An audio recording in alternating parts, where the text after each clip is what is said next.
안녕하세요, 여러분. 세 번째 강좌, 관상적 형층에 대해서 오늘 같이 한번 배워보도록 하겠습니다.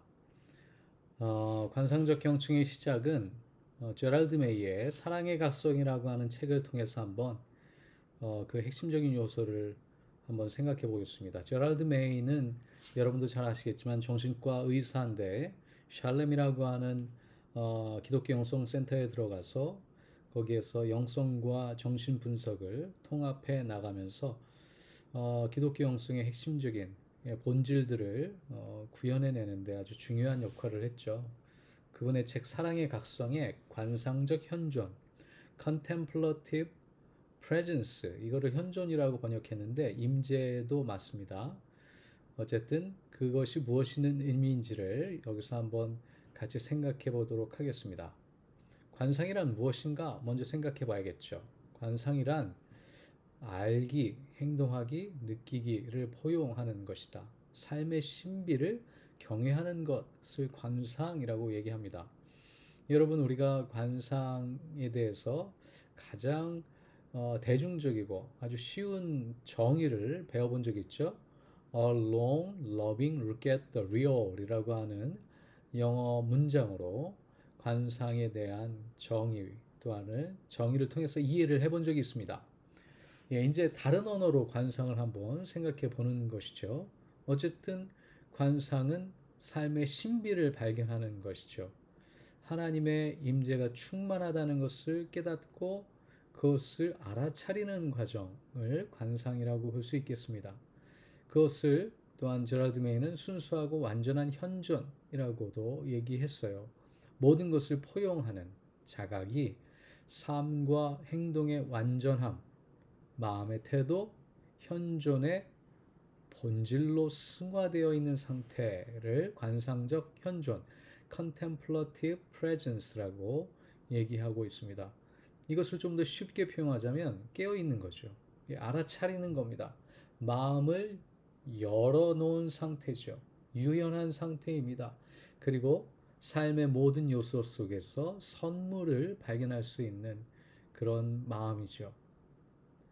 또한 소극적으로는 강박적인 상태, 이런 것들을 정지하고 멈추면서 있는 그대로 직관적으로 알아차리는, 발견하는 그런 태도, 삶의 자세, 이런 것들을 포함을 합니다. 우리가 어린아이였을 때 모두 타고난 관상가였다고 또한 제러드 메이는 얘기합니다. 그러니까 우리의 인식이 자라나면서 얼마만큼 본질 혹은 직관으로부터 멀어져 있고 나의 문화적인, 사회적인 습득과 배움의 과정을 통하여서 뒤틀리거나 혹은 편견과 선입견으로 발전했는지를 알려주고 있는 부분이죠. 하나님의 임재를 직관적으로, 영적으로 알아차리는 능력, 그런 것을 관상이라고 하는 것이죠. 그런 의미에서 관상은 모든 일에게 일어납니다. 우리의 마음이 열려 있고 방어하지 않고 바로 지금 여기에 현존할 때 관상은 우리에게 옵니다. 선물로 오죠. 세상에 있는 그대로 직면하려고 하는 의지, 정직, 담대한 갈망이 우리로 하여금 관상적 현존으로 들어가도록 안내하시죠. 또한 관상적 현존은 마음의 평안이 아니라 세상의 고통과 깨어짐을 있는 그대로 볼 수 있는 마음의 자세, 또한 수용의 자세이죠. 그렇다고 해서 과거와 미래를 부정하는 건 아닙니다. 관상은 절대로 지금 이 순간을 떠나지 않는 것 뿐이죠. 아주 맑게 개인날 산 정상에서 혼자 서 있는 모습을 한번 상상해 보십시오. 그런 사진과 그림들이 있죠. 제가 한국에 들어온 지 얼마 안 됐을 때 북한산 정상을 오른 적이 있는데 거기서 내려다보는 서울은 정말 전혀 다른 세상이었습니다. 네. 그런 식으로 지금까지 보지 못했던, 갖지 못했던 관점과 세계관, 예, 이런 것들을 내 안에 발견하고 또한 알아차리는 것. 이 과정을 지속적으로 하면 하나님이 이 세상을 어떻게 보시는지, 그리고 이제는 어떻게 느끼시는지, 또한 나아가서는 하나님이 어떻게 이 세상에 대해서 마음을 갖고 계신지, 하나님의 갈망을 또한 우리가 가까워지게 되죠. 그것이 영적 성장의 과정입니다. 관상으로부터 시작되는 것이죠. 자신의 방향과 지향점, 즉 관상의 목적이 무엇인지를 선택해야 된다라고도 안내하고 있습니다. 이 관상의 특징들을 이렇게도 또한 설명하고 있는데요. 뻗음과 움츠림, 긴장과 이완, 자기 주장과 환영, 웰커밍이죠. 그 다음 희망에 찬 열망과 자아의 능력, 이런 것들 사이에 오직 하나님을 주인으로 삼고 하나님이 주인 되시는 하나님의 관점을 내 안에서 수용하고 발견해가는 것. 그래서 있는 그대로 하나님이 세상 속에서 하나님 되시도록 하는 행위, 결단, 또한 영적인 반응, 이런 모든 것들이 다 관상으로 포괄이 됩니다. 수렴이 됩니다. 판단과 비판을 잠재우고 산만이라고 하는 상황에 이르지 않게 하는 것, 이것 또한 영적인 집중이기도 하지만 관상이기도 하죠. 생각과 느낌, 이미지, 기억, 소리, 어떤 특정한 장면 등 스스로 인식하게 되는 것에 대해서 마음을 열어 젖히는 것 또한 contemplative presence라고 볼 수 있겠습니다. 우리 안에 안과 밖에 있는 모든 것들이 다 선하고 선하다고 추측하는 것은 순진하고 위험한 일일 것입니다. 하나님의 임재를 연습하는 것은 그 믿음의 훈련임과 동시에 믿음에 대한 반응 또한 결단이기도 합니다. 그런 의미에서 A long loving look at the real로 다시 한번 전환해서 설명을 해보자면, 더럽고 추하고 분노하고 폭력적이고 또한 아주 악한 것들을 대면한다 할지라도 loving, 예, 조금 더 아름답고 선하게 하나님이 그럼에도 불구하고 사랑하시고 구원하시겠다라고 하는 대상으로 보고 계신 것처럼 우리도 그런 마음의 결단, 믿음으로 그들을 수용하고 바라보는 것. 그게 관상적 현존의 특징입니다. 우리의 영혼이 깨어있는 것이죠. 이 깨어있음은 심리 저변의 매우 깊은 곳에서 일어나는 것입니다. 이것은 마음의 자각이고 그 마음 안에서 당신의 영혼이 하나님께 무엇인가를 말하고 있다, 혹은 하나님께서 나에게 무엇인가를 말하고 있다는 것을 깨닫는 거죠. 그런 의미에서 기도에 있어서 분별도 중요하고요. 또한 분별을 돕는 질문들도 나와 있는데 그거는 다음 시간에 또 보기로 하고요. 생각을 버린다는 것, 생각을 내버려 둔다는 것, 이것은 생각이 자연스럽게 판단과 분별을 하도록 내버려 둔다는 의미를 갖고 있습니다. 따라서 자연스럽게 올라오는 생각들을 비판하고 정죄하면서 내치는 것도 방법은 아니지만 관상에 있어서 그것은 있는 그대로 수용하면서 흘러가도록 내버려 두는 것도 또한 필요한 영역입니다. 침묵 기도를 할 때 무의식 속에 잠재되어 있던 수많은 생각들과 과거의 기억들이 올라오게 됩니다. 우리가 관상적 경청을 할 때도 이런 것들이 방해 요소가 되는데요. 우리가 하나님의 임재 안에 머물러 있으면 다시금 초점을 맞춰서 그것들이 더 이상 하나님의 임재의 초점에 집중하는 데 방해가 되지 않도록 흘려보내는 그런 습관, 그런 기술들이 우리 마음속에 생기는 것이죠. 관상적 임재는 하나님 안에서 살고 움직이며 우리의 본질적인 존재를 소유하는 것을 실현하게 만드는 그 어떠한 노력, 의도적인 시도라고 볼 수 있겠습니다. 따라서 관상적 기도, 관상적 경청은 습득되어지기도 하는 선물이기도 한 하나님의 은총이지만 다른 한편으로는 우리가 열심히 최선을 다하여 실습하고 연습하면 우리에게 주어지는 또한 은사이기도 합니다. 그러면서 관상적 경청 현존에 그 성경 이야기를 끌어다 쓰고 있는데요. 마리아와 마르다 이야기를 알고 있죠. 마리아는 예수의 무릎 앞에 앉았고 마르다는 손님 접대에 여념이 없습니다. 마르다가 불평을 하죠. 마리아가 나를 좀 돕게 해주십시오. 그랬더니 예수님께서 마리아가 진정 필요한 것을 선택했다고 말씀하십니다. 마리아가 칭찬받고 마르다가 꾸중 들은 것처럼 우리는 어린 시절 그렇게 안내를 받고 교육을 받죠. 그러나 마르다가 하는 일이 아니라 그녀가 하는 걱정들에 대해서 도전하시는 거예요. 마음의 초연이 사라진 것이죠. 관상적인 자세가 사라진 것입니다. 마르다의 마음 상태를 메린 나오라고 하는 어원 속에서 찾을 수 있는데요. 이것은 양쪽으로 잡아당겨 둘로 쪼개진다라고 하는 의미를 담고 있습니다. 즉 관상이 깨져 있는 상태를 말하는 것이죠. 마르다는 일하는 게 아니라 일에 집착 혹은 일에 휩싸였다 라고 볼 수 있는 것이죠. 관상을 잃어버린 것입니다.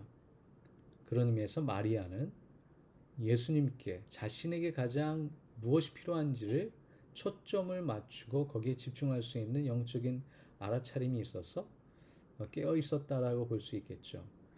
그런 의미에서 마리아가 옳고 마르다가 틀리다라고 얘기할 수 없습니다. 예수님이 안내하시는 내용은 contemplative action을 얘기합니다. 관상적 활동.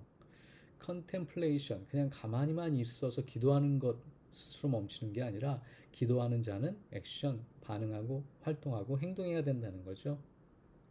그래서 마리아와 마르다가 모두 다 필요하다는 걸 의미합니다. 마르다에게 필요한 것은 컨템플레이션이었고 마리아에게 필요한 것은 액션이었다는 것이죠. 이것을 통합해준 개념, 안내한 것이 토마스 머튼입니다. 토마스 머튼은 현대 사회의 수도원적인 영성, 모나스틱 스피리추얼리티를 소개하고 끌어안은 인물인데요. 관상과 행동을 통합하는 삶이 현대인들에게 얼마만큼 중요하고 또한 하나님 경험에 있어서 얼마나 핵심적인지를 안내해주고 있는 분이죠. 또한 성화, sanctification과 칭의, justification이 통합돼야 영적으로 성장한다라는 개념도 안내하고 있습니다. 그런 의미에서 모나스틱 스피리추얼리티, 이 수도원 영성은 어떤 특징을 갖고 있는가? 첫 번째는 하나님 앞에서 단독자죠. 코람데오이죠. 예, 하나님과 내가 1대1로 마주 서 있는 것을 상상해 보십시오. 거기서 우리는 무엇을 할 수 있겠습니까? 하나님은 나에게 무엇을 기대하시겠습니까? 또한 나는 하나님에 대해서 하나님께 무엇을 말씀드릴 수 있겠습니까? 이것을 깊게 상상하시면서 기도하시는 것, 그게 수도원적인 영성이고 그런 삶이죠. 그래서 고독이 중요하고 관상과 수련을 목표로 하는 이유이기도 합니다. 광야와 사막이라고 하는 이미지, 공간도 하나님을 만나는 최적의 영적인 장소와 시간으로 안내하고 있죠. 그 이유는 코람데오를 실현 혹은 체험할 수 있기 때문이죠. 그런 의미에서 도시는 억압적 권력 구조를 강화하는 인간 문명의 총화로 여겨져서 수도원에 계신 분들은 거부하셨던 거죠. 문명을 버리고 산속에 들어가서 집거하고 고독 속에 하나님을 찾는 삶을 삽니다. 그런 의미에서 현대인들은 모두 다 수도원에 들어갈 수 없죠. 그러나 수도원적인 삶을 추구할 수 있습니다. 현대에서 광야, 사막은 고독이나 가난, 겸손과 경외를 추구하는 삶의 은유적인 표현입니다. 그래서 여러분 고독, 가난, 겸손 이런 가치를 영성에서 추구하시는 걸 보시면 내가 지금 수도원적인 영성이 필요할 때구나. 하나님을 코람데오 단독자로 만날 때다라는 것을 깨닫고 겸허하게 침묵을 찾아가시면 됩니다. 자, 그렇다면 이 contemplative presence와 또한 관상적 경청에는 어떤 관계가 있는지 한번 생각해 보겠습니다. 우선은 우리가 영성 지도를 배우는 데 있어서 자기 노출이 얼마만큼 허용되는지, 또한 그것은 어떤 의미가 있는지, 또 어느 정도까지 우리가 제약하고 또한 다스려야 하는지 그 부분을 좀 먼저 생각해 보겠습니다. 내 자신의 느낌, 감정, 정서 경험을 내담자, 피지도자와 공유하는 예술이 관상적 형청입니다. 컨템플러티브 리스닝에는 자기 노출 혹은 자신의 경험, 느낌, 정서를 공유하도록 안내합니다. 왜 그러느냐? 영성 지도자가 하나님의 도구가 돼서 하나님의 것을 표현하거나 또한 안내하기 때문에 그렇습니다. 그런데 그 도구가 무엇이냐? 상담자 혹은 지도자의 느낌, 감정, 정서적인 경험들을 활용한다는 것이죠.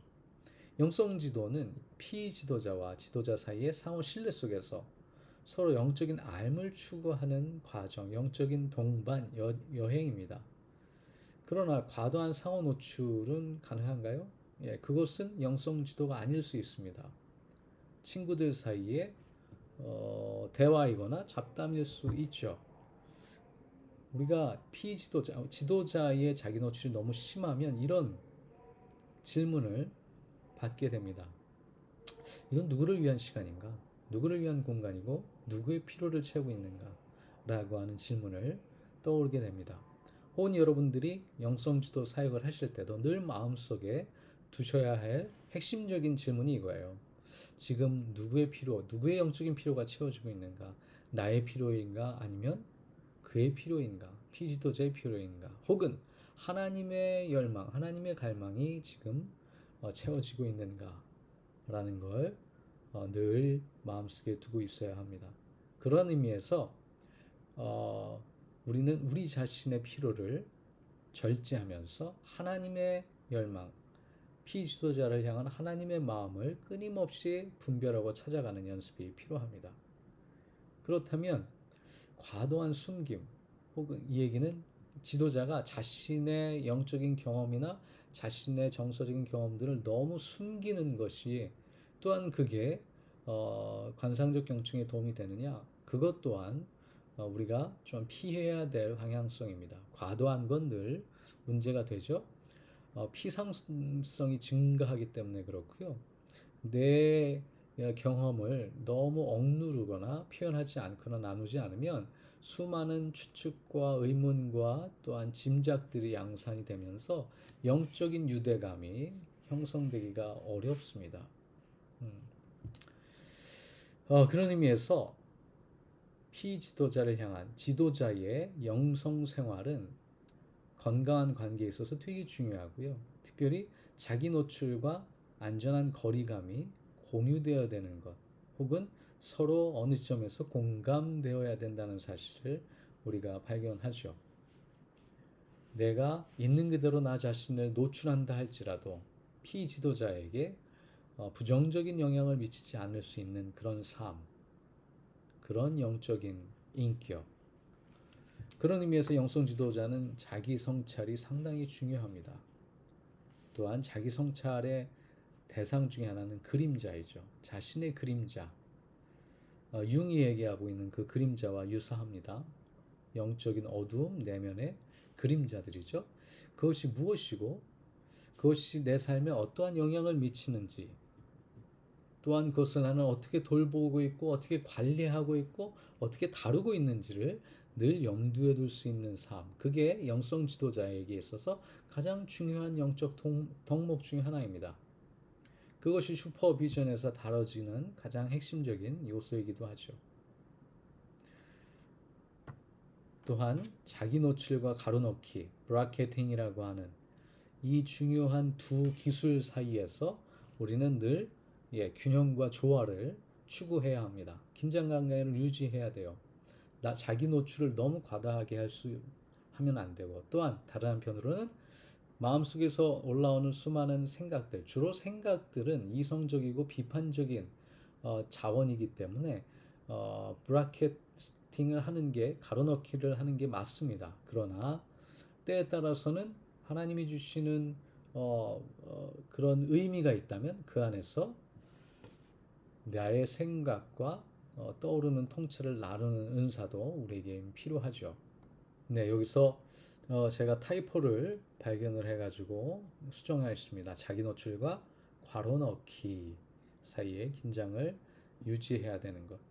자, 우리 교재에서는 네, 대화록을 통해서 우리가 한번 볼 텐데요. 이 부분은 우리가 수업 시간에 한번 같이 점검해 볼 터이고요. 가로넣기 연습도 한번 생각해 보면 좋겠습니다. 가로넣기의 연습의 가장 큰 출발점, 첫 번째 출발점은 무엇이냐? 침묵하는 것이죠. 모든 질문과 모든 그 내담자와 피지도자의 말에 우리가 다 응답하거나 대답하거나 또한 정답을 줄 필요가 없습니다. 그것은 우리의 역할이 아닙니다.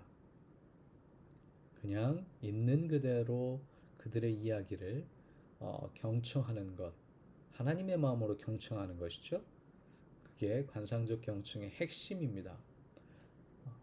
그런 의미에서 경청을 통해 내 안에 무엇이 일어나고 있는가를 돌아보는 것, 알아차리는 것, 내 내면에서 일어나는 어떤 역동들을 감지하는 것, 영적인 감지 능력, 이런 것이 관상적 경청에 있어서 가장 중요한 요소입니다. 알아차리고 객관화하되 떠나보내는 연습. 예, 이게 우리가 관상적 경청에 있어서 아주 중요한 토대입니다. 핵심이죠. 이게 이제 기술적인 측면에 있어서 상당히 중요한 요소인데 이런 기술적인 요소는 어디에서 습득이 되냐? 나의 관상적인 삶, 관상 훈련을 통해서, 관상 기도를 통해서 체득해 가죠. 그런 의미에서 침묵 연습이 중요합니다. 영성 수련, 기도 수련이 중요합니다. 침묵 기도의 시간, 말씀 묵상 기도의 시간으로 다시 돌아가야 되는 이유가 거기에 있습니다. 자, 첫 번째 강의는 여기서 마치고요. 두 번째 영상에서 다시 뵙도록 하겠습니다. 감사합니다.